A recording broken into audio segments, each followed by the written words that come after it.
여러분 안녕하십니까? 6월 첫째 주 세계는 경제는 시작합니다.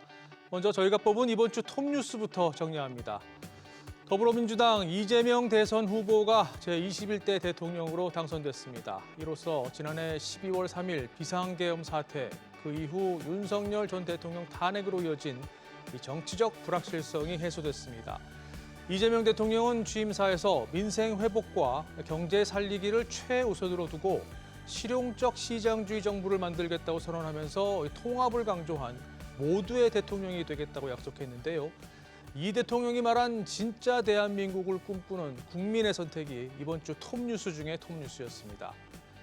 미국과 중국은 다시 날선 신경전을 펼쳤습니다. 무역 협상에 큰 진전이 없자 트럼프 미국 대통령은 중국이 이 앞선 제네바 합의를 위반했다면서 노골적으로 불만을 나타냈는데요.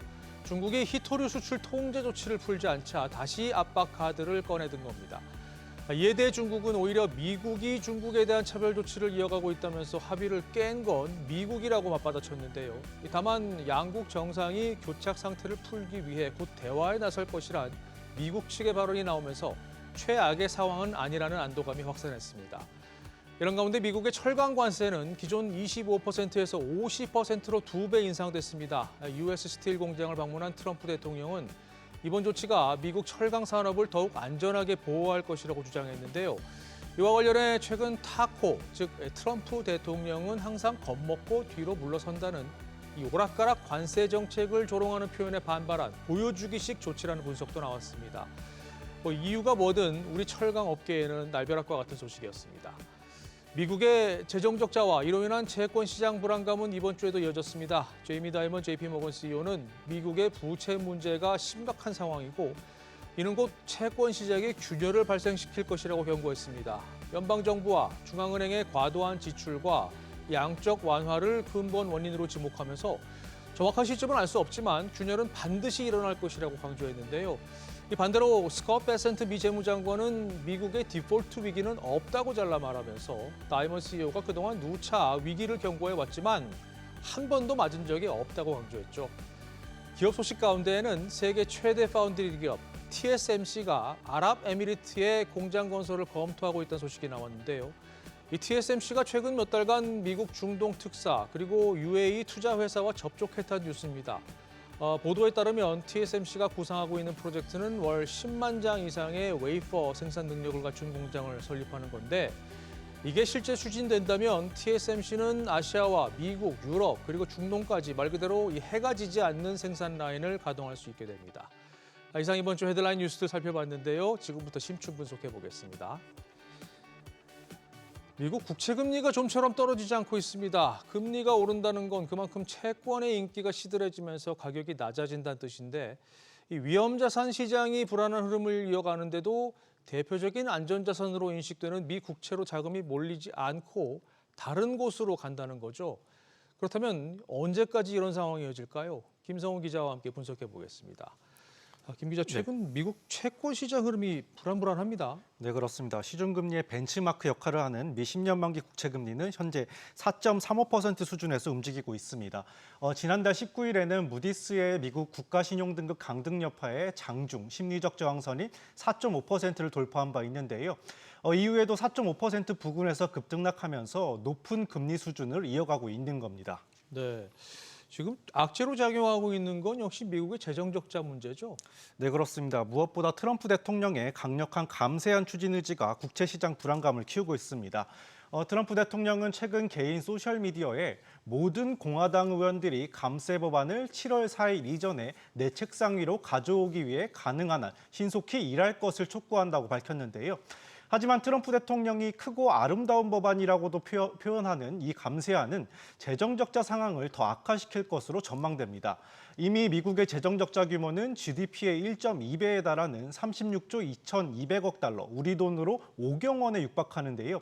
미 의회 예산국은 관련 법안이 시행되면 10년간 2조 4천억 달러, 우리 돈 3,270조 원이 더 늘어날 것으로 추산하고 있습니다.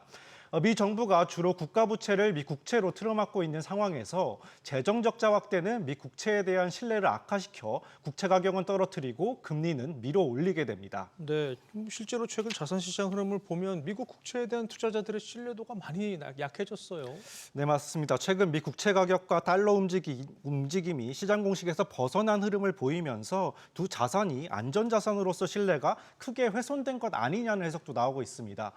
보통 미 국채 금리와 달러 가치는 같은 방향으로 움직인다는 인식이 있는데요.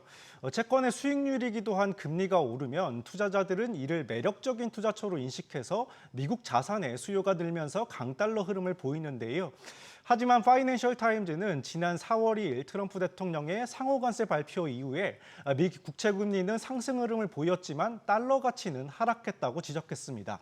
그러면서 두 지표 간 상관관계가 최근 3년 사이 최저 수준으로 떨어졌다고 설명했습니다. 투자자들이 국채금리 상승을 미 재정 악화와 정책 불확실성 등 비정상적인 요인에 따른 것으로 판단하고 있다고 분석했는데요. 이에 금이나 유로화 등 다른 자산으로 이동하면서 달러 약세가 나타나고 있다는 겁니다. 이를 두고 파이낸셜 타임즈는 미국 경제의 신뢰 위기라는 경고등이 켜졌다고 평가했습니다. 블룸버그는 해외 보험사와 연금펀드 같은 기관 투자자들이 미 국채 대신에 높은 국가 신용 등급을 유지하고 있는 호주와 싱가포르 등의 국채로 투자 포트폴리오를 조정하고 있다고 전하기도 했습니다. 상황이 이렇다 보니까 월가에서는 경고음이 계속해서 나오고 있죠. 네, 맞습니다. JP모건의 제이미 다이먼 CEO는 채권 시장의 균열이 곧 발생할 것이라고 경고했습니다. 다이먼 CEO는 6개월 뒤일지 6년 뒤일지는 모르지만 곧 균열이 일어날 것이라고 말했습니다. 그러면서 주 정부와 시 당국 등의 관리 부실 또한 엄청나다면서 국가 부채가 미 경제를 파멸시킬 수 있다고 우려했습니다. 또한 정부 정책에 문제가 있다고 판단해 국채를 대량 매도하면서 시장을 뒤흔드는 일명 채권 자경단이 활동하고 있다고도 생각한다고 말했습니다. 네, 자 이런 발언이 나오고 시장 우려감이 커지니까 지금 트럼프 행정부의 이 불끄기 발언도 계속해서 나오고 있어요. 네, 맞습니다. 스콧 베센트 미 재무장관은 미국은 결코 디폴트를 하지 않을 것이며 그런 일은 일어나지 않을 것이라고 반박했습니다. 다이먼 CEO의 발언에 대해서도 그는 내내 그런 예측을 해왔고 다행히도 그중 어느 것도 실현되지 않았다고 꼬집었습니다. 오히려 트럼프 행정부는 감세한 추진의 정당성을 강조하고 있는데요. 캐비넷의 백악관 국가경제위원회 위원장은 적자를 더 악화시킨다는 주장은 타당하지 않다면서 만약 법안이 통과되지 않고 세금 인상이 현실화되면 그건 곧 경기 침체를 뜻한다면서 오히려 공세를 펴기도 했습니다. 그렇군요. 미국 정부가 뭐 따로 믿는 구석이라도 있는 건가요? 네, 시장에선 베센트 재무장관이 일명 4D 체스 전략을 통해서 부채 증가 속도를 줄이는 식으로 국채 금리 상승은 낮추고 시장 안정화를 꾀할 것이란 분석이 나옵니다. 4D 체스는 현재로선 상상할 수 없는 고차원의 묘수를 뜻하는 표현인데요. 그러니까 지금은 어리석어 보이는 수로 보이지만 나중을 위한 엄청난 전략이라는 겁니다. 구체적으로 관세 정책을 통한 세수 확보로 재정 적자분을 일부 메우고요. 또 감세안을 통해 경제를 부양한다는 구상인데요. 베센트 장관은 부채가 증가하는 것보다 빠른 속도로 GDP를 늘리면 GDP 대비 부채 비율이 안정될 것이라고 말한 바 있습니다.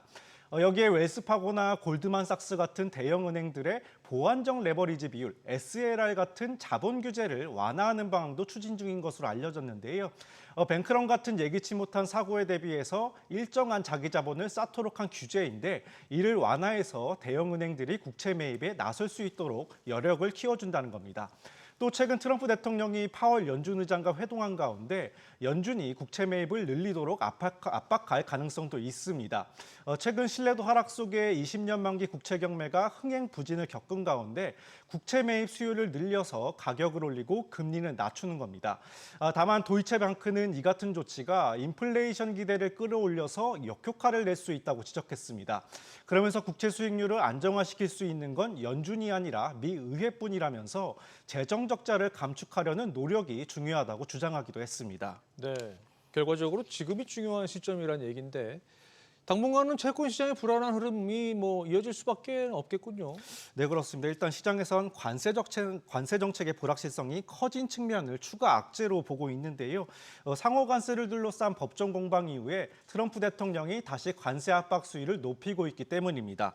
UBS의 전문가는 새로운 관세 관련 뉴스에 시장 변동성이 지속될 것이라면서 재정 문제에 대한 우려가 여전하고 지정학적 긴장이 고조되고 있다고 지적했습니다. 이 때문에 단기적으로는 트럼프 대통령과 시진핑 중국 국가주석의 통화를 주시하는 분위기인데요. 경제분석업체 캐피탈 이코노믹스는 무역 전쟁이 진절된 경우를 전제로 국채금리 상승세가 완화될 것으로 내다봤습니다. 그러면서 높은 시장 변동성에도 불구하고 연말에는 현재의 금리 수준을 유지하거나 하락할 가능성이 높다고 전망하기도 했습니다. 네, 기다려 봐야 되겠군요. 김성훈 기자 잘 들었습니다. 자, 다음 이슈입니다. 대만 TSMC가 여전히 배가 고픈가 봅니다. 세계 1위 파운드리 기업이지만 여기서 만족하지 않고 생산 라인을 거침없이 늘리려는 움직임을 보이고 있는데요. 미국과 일본, 독일에 이어서 이번엔 중동입니다. 기술력에서도 삼성전자와의 격차를 계속해서 벌리고 있는데 TSMC의 독주를 과연 삼성이 따라잡을 수 있을지 현재로선 너무나도 멀어 보입니다. 임선우 캐스터와 이 내용 자세히 짚어보겠습니다. TSMC가 해외 기지 확장에 열을 올리고 있습니다. 이제 중동까지 넘보고 있다고요? 네, 아랍에미리트의 대규모 반도체 생산 시설 건설을 추진한다는 보도가 나왔는데요. 블룸버그에 따르면 TSMC가 추진하는 공장은 월 10만 장 이상의 웨이퍼 생산 능력을 갖춘 기가팹으로 현재 미국 애리조나 피닉스에 조성 중인 6개 공장 단지와 유사한 형태일 것으로 보입니다. 트럼프 행정부가 중동에 대한 반도체 수출 규제를 완화하면서 TSMC의 글로벌 확장 전략에도 속도가 붙는 모양새인데 대만 현지에선 이번 계획이 성사되면 TSMC가 해가 지지 않는 기업이 될 수 있다는 평가까지 나오고 있습니다. 실제로 이게 뜬구름 잡는 얘기가 아닌데 이게 무슨 엔비디아, 애플 이런 대형 빅테크 기업들이 지금 전부 TSMC만 바라보고 있잖아요. 네, 오죽하면 업계에선 이 TSMC 없는 AI는 없다라는 말까지도 나오고 있는데요. 최근 3나노 공정 완전 가동률을 달성하는 쾌거를 올리기도 했습니다. 양산 이후 역대 최단 기간인 5개 분기 만에 처음으로 100%에 도달했는데 카운터포인트 리서치는 올 하반기 양산 예정인 2나노 공정은 이보다 더 빠른 4개 분기 만에 완전 가동률을 찍을 것으로 점치기도 했습니다. 현재 애플 외에도 퀄컴, 미디어텍, 인텔, AMD 등 큰손 고객들이 벌써부터 2나노 기술 도입을 검토하고 있고요. TSMC도 2나노 공정 고객이 3나노, 5나노보다도 많다 밝히기도 했습니다. 그렇군요. 이 AI 시대가 열리면서 첨단 패키징 기술이 핵심으로 떠올랐는데 이 역시도 TSMC가 장악하고 있다고요? 네, 흔히 반도체 패키징이라고 하면 칩을 서로 연결하고 전력이 잘 통하도록 포장하는 후공정 작업을 뜻했지만 지금은 칩의 배치나 구성 등에 따라 성능과 효율을 결정짓는 핵심적인 작업이 됐습니다. 이 TSMC는 첨단 패키징 시장도 사실상 독점하고 있는데요. 별도 시장 점유율은 확인하기 어렵지만 이 엔비디아부터 AMD, 애플, 아마존, 구글 등 대표 빅테크들이 쓰는 칩이 모두 이 TSMC의 코어스 공정으로 패키징됐다는 점에서 압도적인 경쟁력을 입증합니다. 삼성전자가 2.5D 패키징 기술을 공개한 게 2018년인데 이보다도 한참 빠른 2012년 코어스 기술을 선보이면서 탄탄한 파운드리 생태계의 기술력과 오랜 업력까지 더해지면서 막강한 시장 장악력을 보여주고 있습니다. 특히 AI 칩 시대에 접어들면서 고대역폭 메모리 HBM의 중요성이 커지면서 첨단 패키징 시장도 꾸준히 성장할 것으로 보이는데 유얼 인텔리전스에 따르면 3년 전 우리 돈 61조 원 수준에서 2028년엔 100조 원을 돌파할 것으로 전망되고요. TSMC는 코어스 기반의 패키징 매출을 매년 50%씩 성장시키겠다는 계획입니다. 그런가 하면 벌써 차세대 패키징 기술까지 내놓은 상태죠? 네, 최근 초대형 고집적 패키징 기술인 시스템온 웨이퍼 X, 이른바 SOX를 공개했는데요. 반도체는 발열로 균열이 생길 수 있어 이 기판 크기에 따라 요구되는 기술력이 달라지는데 TSMC가 공개한 차세대 패키징은 아예 기판이 필요 없습니다. 고비용이 요구되는 중간 단계를 생략하고 웨이퍼 상태에서 칩 간 연결을 안정적으로 구현할 수 있다는 설명인데 기존 코어스 대비 성능을 최대 40배가량 향상시키겠다는 목표로 내후년부터 대량 생산에 착수하겠다 예고한 상태입니다. 네. TSMC 얘기하면 삼성전자 얘기를 안 할 수가 없는데 네. 삼성전자는 현재 어떤 상황인가요? 네, 위에서는 TSMC의 약진의 고배를 마시고 있고 또 밑에선 중국 파운드리의 거센 추격에 시달리면서 흔들리고 있는데요. 상황이 녹록지 않습니다. 특히 엔비디아를 필두로 TSMC와 폭스콘 등 대만 AI 생태계가 원팀으로 똘똘 뭉친 점이 뼈아픈데요. 젠슨 헝 CEO는 최근 TSMC의 코어스 기술 외에는 다른 대안이 없다 말하기까지 했는데 삼성전자 역시 고급 패키징을 하고 있지만 외면받는 모습이고요. 최근 닌텐도를 비롯해 국내외 AI 팹리스 기업에서 7, 8나노 수주를 따내며 가동률을 높이고 있긴 하지만 최첨단 공정인 3나노는 이렇게 TSMC의 큰손 고객들을 연거푸 뺏기며 취약한 모습을 보이고 있습니다. 엔비디아뿐만 아니라 최근 구글도 당초 삼성전자 3나노 공정에서 만들기로 했던 자사 텐서 칩을 TSMC로 전환하기로 했고 퀄컴과 AMD 등 주요 고객사 역시 삼성 파운드리를 선택지에서 제외하고 있는데 현재 3나노 공정 수율은 50% 수준에 머무르면서 양산을 선언한 지 3년 차에 돌입했는데도 여전히 진전해 보이지 못하고 있습니다. 이런 가운데 어느새 글로벌 시장 3위 자리까지 채고 올라온 중국 SMIC는 이 삼성 파운드리의 격차를 더욱 좁히고 있는데요. 부족한 가동률을 7나노, 5나노에서 채우고 있던 삼성 입장에선 또 다른 위협으로 꼽히고 있습니다. 자, 그렇다면 이제 삼성이 뭘 할 수 있는지를 좀 봅시다. 남은 네. 선택지를 보면 첨단 공정에서 얼만큼의 성과를 낼 수 있느냐 이게 관건일 것 같아요. 네, 올 하반기 2나노 경쟁의 막이 오르는데요. 이 선두 TSMC와의 추격자 삼성 모두 하반기 양산에 들어갑니다. 게이트 올어라운드 기술을 처음 적용하는 TSMC와 달리 3나노부터 관련 너를 싸우는 삼성전자는 2나노에서 점유율 격차를 좁혀 발판을 만들겠다는 구성인데요. 파운드리 역량 강화를 위해 TSMC 출신 임원까지도 영입을 했는데 다만 TSMC의 2나노 수율이 이미 삼성을 웃돌고 있는 것으로 알려지면서 기술 고도화에 더 힘을 실어야 한다는 지적이 나옵니다. 한 발 빠르게 시작했지만 TSMC의 2나노 수율은 현재 60% 수준까지 올라와서 양산이 가능한 상태까지 도달했고요. 반면 삼성전자는 30-40% 수준 정도인 것으로 전해집니다. 또 눈길이 가는 부분은 TSMC가 2028년 양산 예정인 1.4나노 공정에 비용 절감 등을 이유로 차세대 노광 장비를 도입하지 않기로 했다는 점인데요. 반대로 삼성은 내후년까지 같은 공정에 해당 장비 상용화를 준비 중인 만큼 TSMC가 숨고르기에 들어간 틈을 타 기술 격차를 좁히는 데 전력을 다할 것으로 보입니다. 다만 초기 투자와 안정화 부담이 크고 또 차세대 기술 도입은 필연적으로 생산 리스크와 수율 문제가 뒤따르는 만큼 업계에선 최악의 경우 앞으로 남고 뒤로 미치는 상황에 처할 수 있다는 우려까지도 나오고 있습니다. 그렇군요. 알겠습니다. 임선욱 캐스터 잘 들었습니다. 자, 계속해서 이번 주 뉴스메이커들 만나보겠습니다. 고유미 캐스터 전해주시죠.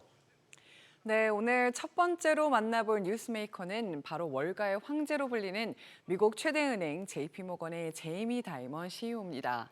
앞서 김성훈 기자가 전해드린 것처럼 다이먼 CEO는 채권 시장에 곧 균열이 생길 것이라면서 국채를 대량으로 매도하는 이른바 채권 자경단이 돌아왔다고 말했는데요. 천문학적인 수준으로 쌓인 미국의 부채가 채권 시장에 심각한 타격을 입힐 것이라고 경고했습니다. You think bond vigilantes are back? Yeah. You know, these are very large numbers. You've seen it a little bit. You know, you had the crack in the bond market in COVID a little bit. You know, the government did the right stuff, then they massively overdid both spending and QE. You are going to see a crack in the bond market, okay? It is going to happen. I just don't know if it's going to be a crisis in 6 months or 6 years. And I'm hoping that we change both the trajectory of the debt and the ability of market makers to make markets. 트럼프 대통령의 오락가락 관세 정책에 경기 침체 공포가 다시금 고개를 들고 있죠. 세계 최대 자산운용사 블랙록의 필립 힐데브란트 부회장은 현재 세계 경제가 전환기에 있다고 말했는데요. 각국의 막대한 부채 문제를 지적하면서 불확실성과 변동성이 큰 만큼 장기적인 관점에서 상황을 지켜볼 필요가 있다고 조언했습니다. Most countries, all countries virtually, have come out of the great financial crisis and then COVID, industrial policy. These three big forces have led most countries to accumulate huge debt loads, frankly, and that kind of weighs over the entire system. And you can see that in the sense that rates tend to be edging up. There's a term premium that's beginning to clearly emerge in U.S. bonds. So, all these things are indicators that we are in this volatile and uncertain transition, and we just have to kind of stay fixated on the longer term and see where it all lands. 경기 침체 공포가 다시 수면 위로 떠오른 가운데 경제협력개발기구 OECD는 세계 경제 성장률 전망치를 또 한 번 하향 조정했습니다. 올해 전망치를 석 달 전 전망치인 3.1%에서 2.9%로 0.2%포인트 낮췄죠. 마티아스 콜먼 OECD 사무총장은 미국의 관세가 미국은 물론 전 세계 경제 성장과 인플레이션에 큰 타격을 입힐 것이라고 경고했습니다. Since our last interim outlook, we have further revised our projections for global GDP growth downwards. Global growth is projected to slow from 3.3% in 2024 to 2.9%, both for this year and next. Bilateral tariff rights between the United States and its trading partners have risen sharply with significant consequences for growth and for inflation. 한편 AI 열풍을 주도한 챗GPT 개발사 오픈AI의 샘 올트먼 CEO는 내년이 인공지능의 역사적인 한 해가 될 것이라고 말했습니다. AI 에이전트들이 새로운 지식을 발견할 것이라고 내다봤고요. 특히 과학 분야의 발전을 크게 도울 것으로 기대했습니다. I would bet next year that in some limited cases, at least, in some small ways, we start to see agents that can help us discover new knowledge or can figure out solutions to business problems that are kind of very non-trivial. At some point, you get an AI scientist, an AI agent that can go discover new science, and that will be kind of a significant moment in the world.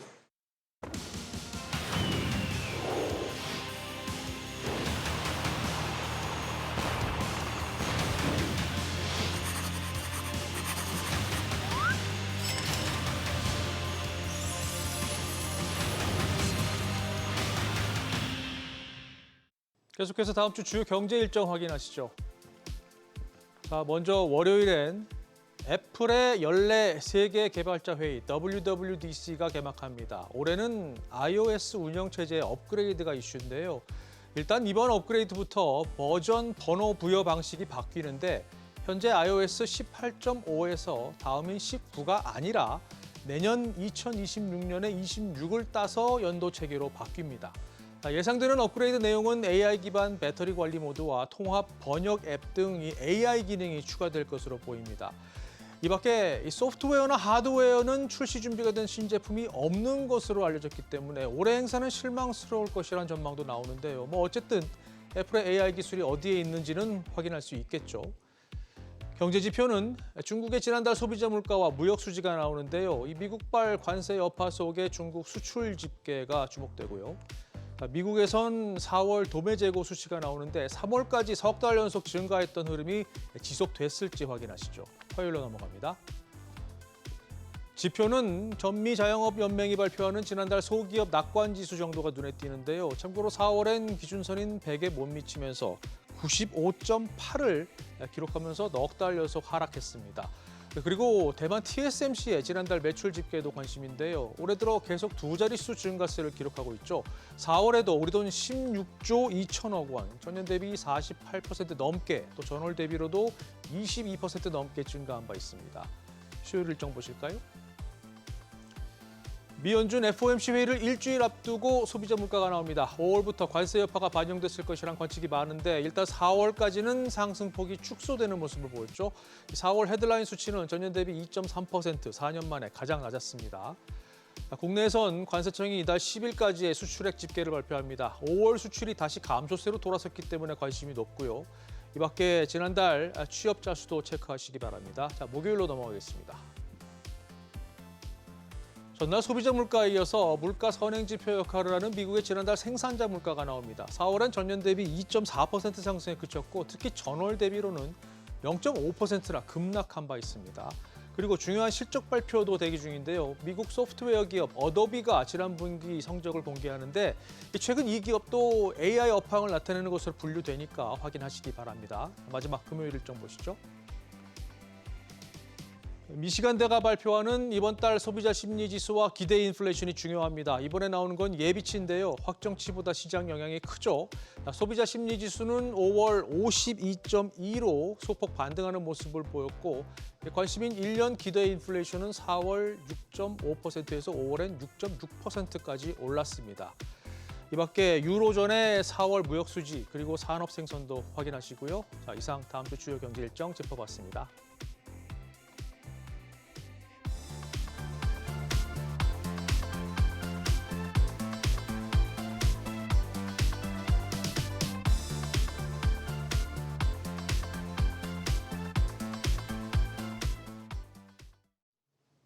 세계는 경제는 오늘 저희가 준비한 내용 여기까지입니다. 다음 주에 뵙겠습니다. 고맙습니다.